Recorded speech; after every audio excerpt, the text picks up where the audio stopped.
the problem is still on or going on.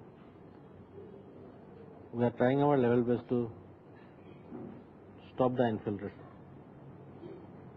And now the whole thing is depend upon the central government, because at the time of the deportation of the foreign nationals, the Bangladesh, they raised some objection.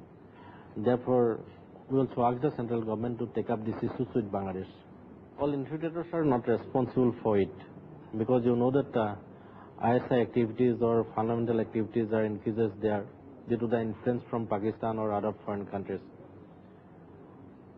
And from our side, we are trying to prevent it. Let us see. The dangerous consequences of large-scale illegal migration from Bangladesh for both Assam and more for the nation need to be stressed.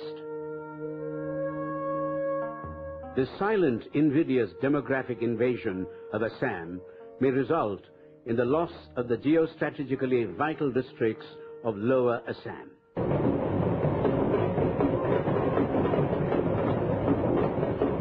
The rapid growth of international Islamic foundation may provide the driving force of this demand. In this context, it is pertinent to note that Bangladesh has adopted a republican state for the people, in which the principal religion is Islam.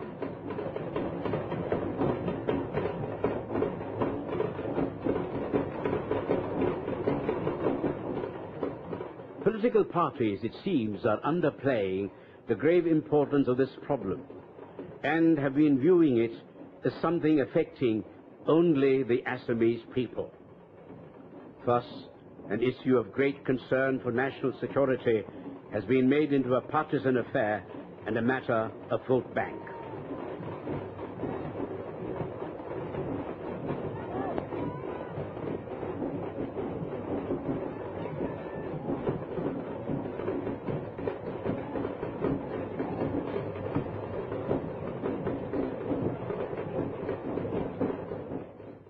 Infiltration has been going on since the early 60s.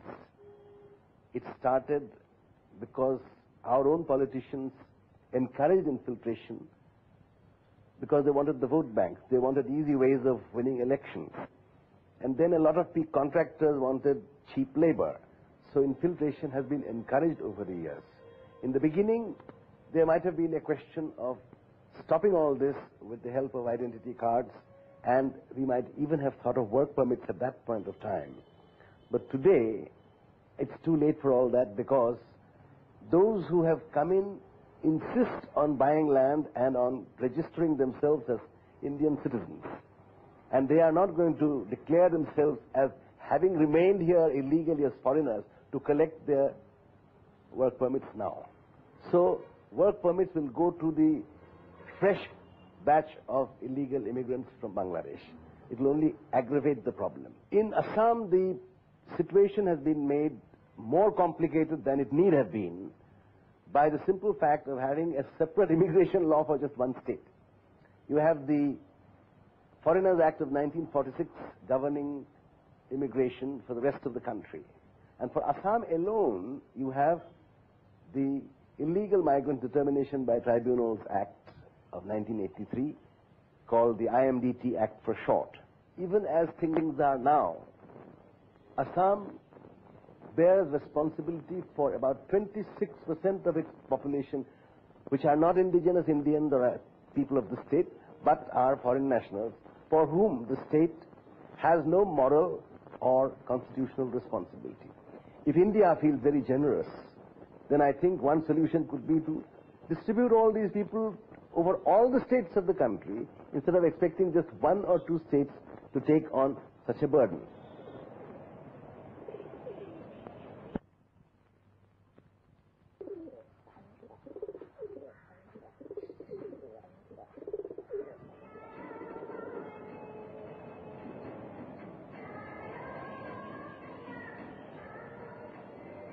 There already exists a large Bengali settlement in Ahmedabad.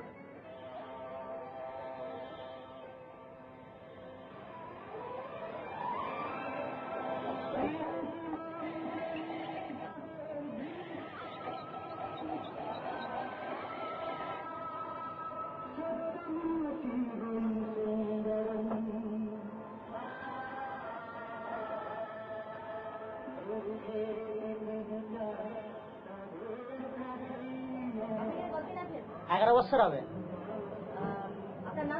Sheikh Zakir Hossain. আমি এখন সোনারই কাজ করি, মানে এখন আমি দেখাশোনা করি এখন।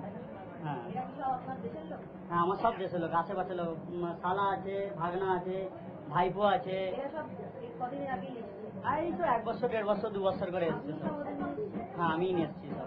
হ্যাঁ হ্যাঁ কাজ শিখেছি, আমি কাজ শিখেছি। হ্যাঁ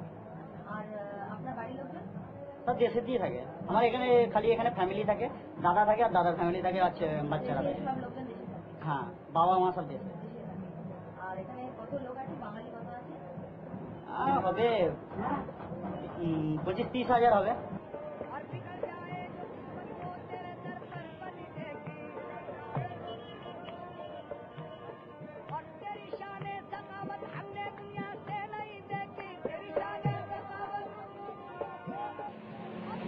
For some years now, Rajasthan and Gujarat borders have been used by Bangladeshis to infiltrate into Pakistan. Thanks to the langar, free lodging and boarding facilities at Haji Pir in the Kutch district and Dargah Sharif at Ajmer. They assemble at such langars before attempting to cross over to Pakistan. The langar at Dargah was a favorite until recently, but after border security was tightened, the Bangladeshi lot have been overcautious. But all the more, it has never stopped them from being a permanent fixture in and around the Dargah premises. Not all of them are beggars. Most of them have taken up working for the khadims of Dargah, washing floors in their guest houses for a paltry sum of 40 rupees a day, while their wives are exploited by the dominating khadims. झुगड़ी में থাকে कोई झुगड़ी আছে না, ওই জায়গা ঝুগড়ি থাকে, कोई मकान किराए पर থাকে, সিলট মালা থাকে, সীসা কানে থাকে। তো ওরা কি করে? ওরা कोई मजदूर করে, সোনা ওঠার কাজ করে। ওরা তো কোথা থেকে এসছে? বাতিতে যায়। বাতিতেও যায়? হ্যাঁ বাতিতে যায়। এখানে শাদী হয়? হ্যাঁ बाहर बाहर शादी হয়, हिंदू के शादी হয়, তো বাতি উঠাতে যায়। আর ওরা কত, ওখানে কত লোক, ওরা কোথেকে এসছে সব? ইন্দরকোটে যারা থাকে ওখানে বললে যে বিহার না না, বিহারি বাংলাদেশে অনেক আছে, বাংলাদেশে চিটাগাঙের অনেক লোক আছে। কত লোক হবে? অনেক আছে বাংলাদেশ।